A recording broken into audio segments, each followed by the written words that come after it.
Okay, this is the second part of chapter 22, and we're going to do a test. In this case, it's going to be a 2-prop z-test. So first of all, let's read this and figure out what's going on. So the question is, are teenagers going deaf? In a study in 1988 to 94, there were 3,000 students. 15% of them showed some hearing loss. And then they did another study in 2005-2006. 1,800 teenagers, 19.5% showed some hearing loss. So do these data give convincing evidence the proportion of all teens with hearing loss has increased?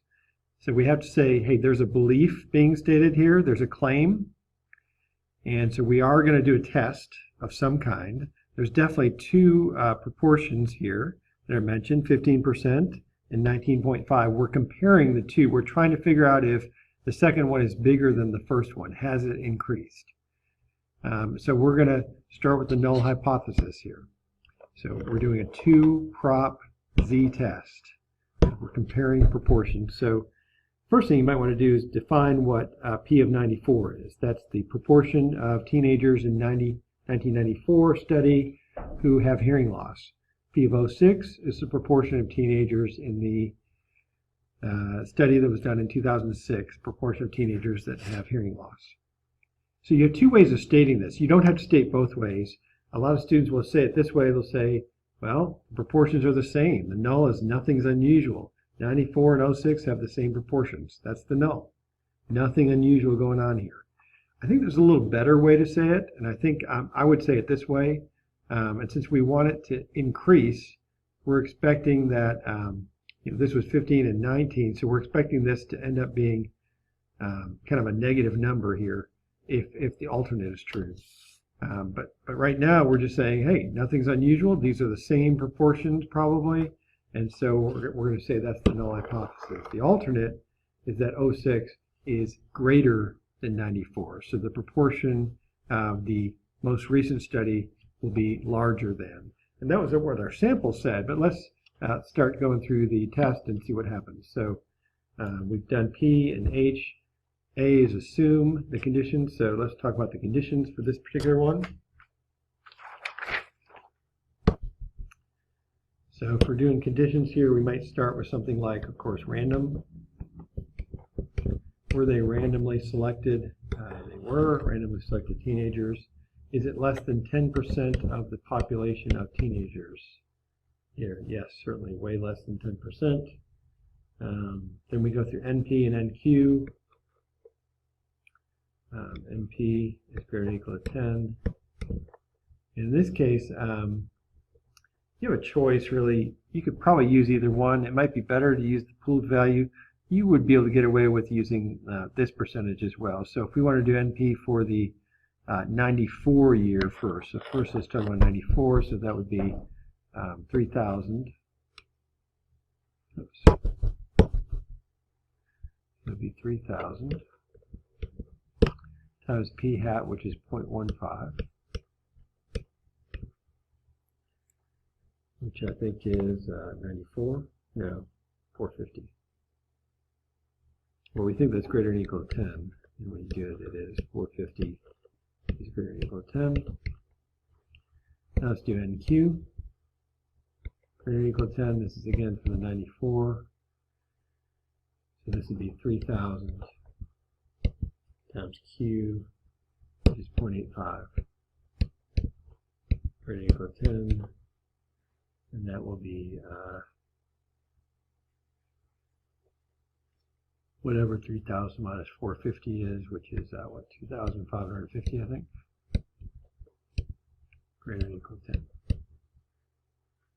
We also have to do, so that would have been, that was 94, and this is 06. And now we're going to go 06, so this would be N P hat greater than or equal to 10.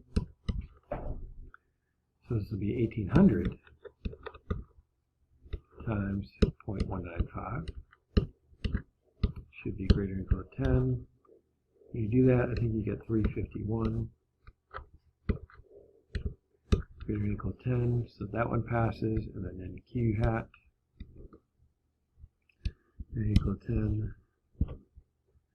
We have 1800 times 0.805 greater than 10. So we have whatever 1800 minus 351 is, that's 1449 equal 10. And there's one more condition. We've got this one checked off, this one. We've got at least 10 successes, failures. You want to have independent groups, especially with this particular one. Just make sure that your groups are independent. I don't think the people in 94 have any effect on the people in 2006. It doesn't sound like it's the same group of folks. So we got our conditions. Now this is where tests for two prop z intervals get a little bit difficult. There's a couple things that we need to do. But typically, hypothesis tests, proportion 1 minus proportion 2 is going to be 0. There's no difference. That's the null. We may hypothesize that there is a difference between those.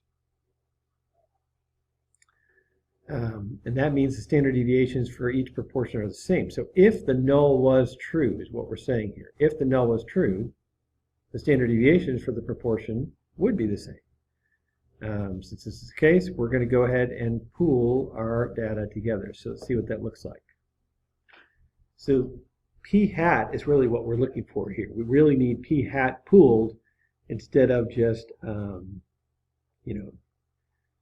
p hat, normal p hat. We need to combine our results, basically. So we're doing success of the 94 study plus success of the 06 study plus the number in the 94 study and the number of folks in the 06 study.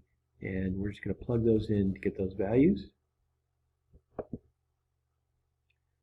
In AP Stat, we only pool when we have the difference of two proportions, and it's a hypothesis test. Don't you dare pool for confidence intervals or really any other test. It's kind of dangerous. This is the one case where we're going to pool in AP Stat. So we're going to go through the progression of plugging the formula here. So here's our formula. Oops.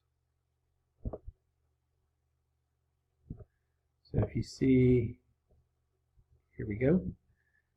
Plugging in the numbers there, we get 16.6 is our p hat pool. Now we plug that into our standard deviation formula.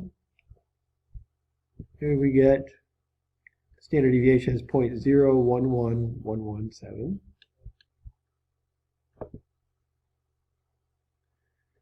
And then we're going to, I just wanted you to see that. So using the standard deviation formula, technically, well, for z, we have to kind of our statistic, we really kind of do statistic minus the parameter here.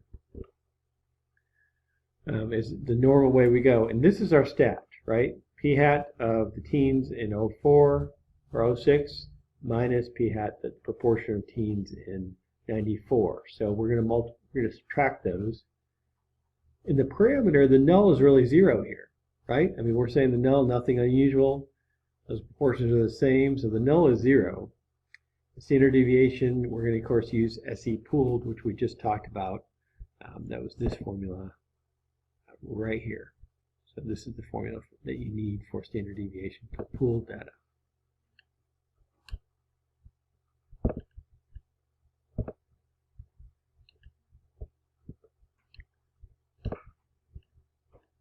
So that's our z value, -4. Right, so I would probably draw the curve. We know that's the middle of this guy is p hat. Was it 06 minus p hat 94. We expect that null to be 0, right? So if our z value is -4, that's more than 4 standard deviations out here. That's very, very small. Little part right out there. 0.000026 is our p-value there. And so now we're going to start through with our concluding sentence and make a decision here on what we think have things, his hearing loss getting worse among teens. And so you start with something about the p-value. You want to say this in a sentence. Since the p-value of 0.000026 is smaller than the alpha level of 5%, I reject the null. P-value is smaller than the alpha. Again, you're going to use sentences for this, and you're going to reject null.